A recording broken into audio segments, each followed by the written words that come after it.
Bom, mais uma vez eu estou aqui e vou resumir esse vídeo o máximo possível. Vamos falar como, tratando-se de instalações de conjunto de pia, seja em L, seja conjunto reto, seja em U. Vou passar algumas informações aqui primordiais do jeito que eu trabalho. Vamos tratar do começo, partir do começo. Cheguei na obra, o cliente às vezes está estressado, ou está feliz demais, está satisfeito, ou está muito satisfeito porque atrasou a sua obra. Então, trate de ser o mais simpático possível. Ver se o cliente está no clima, muitas das vezes você vai ver que ele não está muito no clima, você vai ter que ir modelando ele ali conforme o dia vai passando, porque ele vai estar lá o responsável da obra. Antes de ir para a obra, pergunte para o responsável se vai ter alguém responsável lá para tomada de decisões. Quais tomadas de decisões? Primeiramente, altura. Vamos lá, você vai ver, analisar a altura do cliente e vai ver a altura que seja cabível ali para ele. Eu costumo colocar 90. Muitas das vezes, é raro eu coloquei uma vez só uma pia que estava com 85 de altura e ficou muito baixo mesmo. Então, sendo assim, eu coloco 90, se for residência. Caso for prédio, geralmente tem aquela lave seca que tem conjunto que acompanha já a questão de lavanderia com pia, que fica tudo num padrão só. Coloque 92. Por que 92? Quando você coloca 90, do chão à guarnição de baixo, ao engrosso de baixo ali da pia, fica com 85, 86 acabado. Caso tenha algum desnivelamento no piso, você vai ter problemas porque geralmente de prédio tem muito problema com contrapiso. E aí você vai ter uma margem de erro, você vai ter que acabar desinstalando a sua pia. Então coloque com 92 de altura em prédio. Você vai ver a questão do encanamento ali também de máquina e tudo mais. Você decidindo isso com seu cliente, a altura, e você vai mostrar para ele, você vai fazer com que ele visualize onde vai ficar a pia dele, você vai... Porque clientes não têm essa noção do que é 90, 92 acabado, porque quando você mostra, eles acham baixo. Tem cliente que vai falar, eu quero com 1 metro. Meu, 1 metro é muito alto para uma pia, é muito alto mesmo. Então você explica isso pro cliente. Já aconteceu de instalar com 1 metro, o cliente gostou da instalação e eu tentei explicar para ele umas 3, 4 vezes que era muito alto. E aí ela não queria, que ela já estava estressada com a namoraria. Quando ela viu a pia dela acabada com 1 metro, ela achou um absurdo de alto, principalmente quando vai cooktop, porque aí você vai colocar uma panela de cozinha, uma panela alta de pressão, um caldeirão, fica muito alto para você ali exercer a função da cozinha ali, né? E isso atrapalha muito. E aí acaba deixando a desejar a questão da sua instalação. Então decida onde vai ser a altura que vai ser instalada. Segundo passo, você vai definir a altura, você vai chamar o cliente e vai falar, eu quero saber onde passa o encanamento. Alguns clientes vão falar, eu não sei onde passa. Você já vai deixar bem claro, eu trabalho dessa forma. Olha, eu vou marcar onde eu vou fazer os cortes, onde eu vou chumbar a grapa, analiso onde estão as caixinhas, presumo ali mais ou menos onde vai passar os canduítes, né? E tento tirar ali o máximo possível. O cliente não sabe. Eu geralmente trabalho com broca. Furo com uma broca redonda já de furar a torneira mesmo na parede. Ali eu não consigo ver se está tendo encanamento e não, eu já furo, mas eu pergunto 1000 vezes antes, porque caso eu venha achar um cano ou um canduíte, aconteceu uma pane elétrica ou um vazamento de água, eu já falo que eu não resolvo. Por que eu não resolvo? Porque eu já pergunto umas 3, 4 vezes antes de fazer esse tipo de ação para que não tenha problemas para mim e para o cliente. E aí, o cliente muitas das vezes vão falar, mas você não arruma para mim, eu te dou um dinheiro a mais, eu te dou uma caixinha, muitas vezes caixinha 50, 100, 150. Compensa? Para mim não compensa, por quê? Eu arrumo, muitas vezes é fácil de arrumar. Mas aí eu arrumo, daqui a um tempo começa a ter vazamento. Aí o cliente vai chamar quem que resolveu? Você que resolveu. Geralmente é onde a pedra vai passar. Aí você vai ter que desinstalar a sua pia para arrumar um encanamento, porque você não vai conseguir arrumar com ela no lugar. E aí a dor de cabeça é muito maior. Então o que eu faço? Olha, furou o encanamento, tem que resolver o encanamento. Eu perguntei pro senhor, avisei antes que eu já não arrumava esse tipo de coisa. Então, a partir do momento que você resolveu o problema, a gente marca uma nova data e eu venho instalar a sua pia. Infelizmente é um imprevisto, é um acidente, aconteceu. E eu e você não tem culpa porque você não sabia e eu também não sabia. Então, deixando isso, eu tô até pensando planejando comprar aqueles detector onde passa cana, onde passa fio, essas coisas, sabe? Mas é muito caro. Infelizmente hoje atualmente eu não tenho condições, mas eu vou comprar para evitar esse tipo de coisa e certamente eu vou aumentar o preço da minha instalação por conta disso. Determinando isso, você vai chumbar as grapas. O que eu faço? Coloco o conjunto em cima, nivelo tudo e olha, eu chamo o cliente e falo, ó, o seu conjunto vai ficar desta forma. É isso que o senhor imaginou? O cliente vai olhar e vai falar, ó, é isso que eu imaginei. Algumas vezes ele fala que não, porque aí o projeto ali mudaram alguma coisa, e aí algumas vezes o cliente fala que não. Mas aí eles reclamam também da questão da pedra, às vezes é a cor da pedra que tá diferente do que ele viu na memoraria, a chapa que ele escolheu, às vezes tem um veio que não tava ali, aquele veio, e aí veio com aquele veio, então o cliente vai ficar meio, sabe, chateado com aquela situação, mas aquilo ali não tem a ver com você tem que deixar ele o máximo possível, explicar o que acontece e tudo mais. Eu faço dessa forma, para que ele não desista do serviço, né? Ou não saia insatisfeito com o trabalho que você fez. Porque isso aí não é culpa sua. Muitas vezes o cliente não vê a pedra quando a gente está descarregando.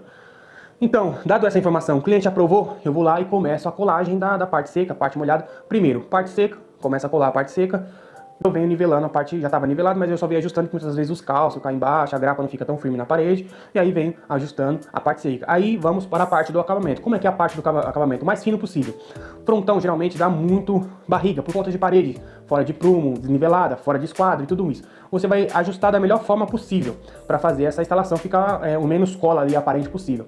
E aí é o que a gente vai abranger nos próximos vídeos, que eu vou ensinar algumas técnicas que eu aprendi recentemente, que eu achei muito top. É a questão de você rejuntar com rejunte comum, rejunte preto, rejunte branco, rejunte do revestimento, caso você vê que não ficou um vão muito grande. Por quê? O acabamento fica mais bonito, eu garanto nisso, porque cola você passa, quando você corta ela fica cinza, ou ela fica uma cola meia cheia de buraco em cima, você tem que passar cola de novo, muitas vezes não chega do jeito que ela ficaria. Com o rejunte já ficaria dessa forma, você espera puxar e você só vem cortando uma coisinha simples que eu vou passar para vocês depois. Trabalhamos com PU, para colagem de frontões em superfícies lisas, colagem em frontão, calafetar tudo com PU, ou calafete principalmente parte molhada, para que não venha dar vazamento futuramente.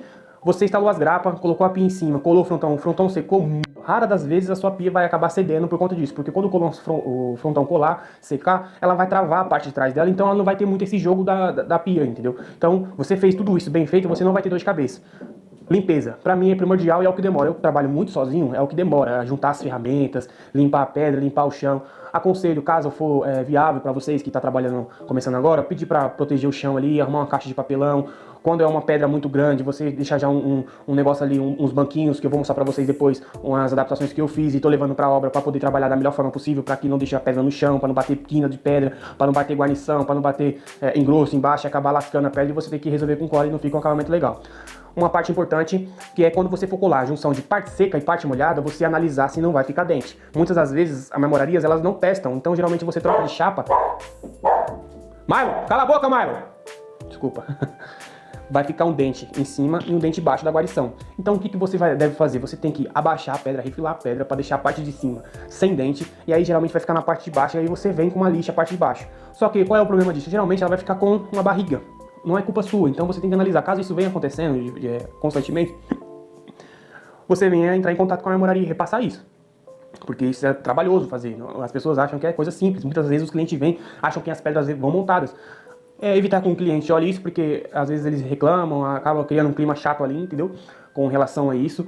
Mas fica bem, você dando esses acabamentos, dando esses ajustes, fazendo dê o seu melhor. Se você vê que dá pra melhorar, vai dar um pouco mais de trabalho, você vai ter que desfazer. Eu cansei de fazer isso, até pegar o esquema certo de colar a parte seca e parte molhada e acabar dando dente em cima, e eu ter que tirar de novo, pra mim não lixar a parte de cima, passar uma lixa d'água, que fica diferente, o brilho da pedra fica diferente. Então, pra não fazer isso, eu canso de fazer isso, cansei, né? Hoje em dia eu não faço mais porque eu aprendi uma nova técnica que mais pra frente eu vou passar pra vocês. Pra não deixar esse dente em cima ou na frente da pedra. Pra não precisar passar lixa e acabar ficar aquele... Eu não passo lixa, passei lixa umas 2 vezes quando eu vi que era realmente necessário por conta da guarnição mesmo, que tava sem esquadros. Vocês vão sofrer muito ainda, mas eu vou passar toda essa dica aqui pra vocês. Tirando isso, você limpou tudo. O cliente só vai ver o efeito mesmo quando ele limpar a casa ou quando você realmente limpar ali o local e ele olhar e ali você vai agradar e vai conquistar o cliente com o seu serviço. Por que eu falo isso? Muitas das vezes eu vejo, trabalhei com pessoas, quando eu era ajudante, que só limpavam o local ali, sabe, por cima e tal, não limpava bem a pedra. Então, a questão da limpeza da pedra para você apresentar para o cliente e você assim seja verdadeiro, chega no cliente e fala, ó, a sua pedra ficou assim, o senhor gostou, tem esse detalhezinho assim. Eu costumo fazer isso, tá? Tem esse detalhezinho aqui porque a sua parede tá fora de esquadro. Então, se eu abrisse mais a sua pedra aqui, o frontão não ia dar lá, ia ficar muito aberto o frontão, e aí você passa essas informações porque o cliente gosta, porque futuramente ele venha ver aquilo ali, ou venha outro profissional de outra área e venha criticar o seu serviço, ele já vai estar ciente de que não foi feito melhor porque realmente não era possível. Aí existe a questão da honestidade. Eu trabalho com a transparência 100%. Não gosto de omitir e mentir sobre o cliente, porque eu acho isso muito errado. Então, se você é transparente, se você dá o seu melhor, e se o seu melhor, sua pedra não ficou totalmente perfeita e instalada, mas se o seu melhor naquele momento é o seu melhor, você tem que se sentir bem. Caso o cliente venha reclamar, você tem a responsabilidade de refazer o trabalho. Mas aí você tem que sempre dar o seu melhor. Essa é a dica principal que eu dou pra vocês. Dê o seu melhor, que eu tenho certeza que você vai ser recompensado. E graças a Deus, os meus clientes que eu trabalho, notam muito isso.